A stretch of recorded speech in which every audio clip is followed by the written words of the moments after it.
Heating elements on cheese melters are made of these really delicate quartz tubes. Sometimes these elements go out and need to be replaced. The service technicians at Gene's Restaurant Supply are trained professionals that know how to perform replacements of these elements. You can see here that our tech is carefully removing the old elements and replacing them with the new one.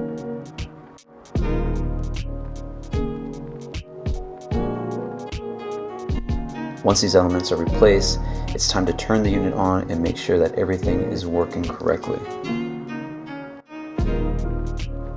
Once the unit is on, you'll be able to see that red glow flowing throughout the quartz element, and that's a good sign that lets us know that it's working. This is another great job by our awesome service techs over at Gene's Restaurant Supply.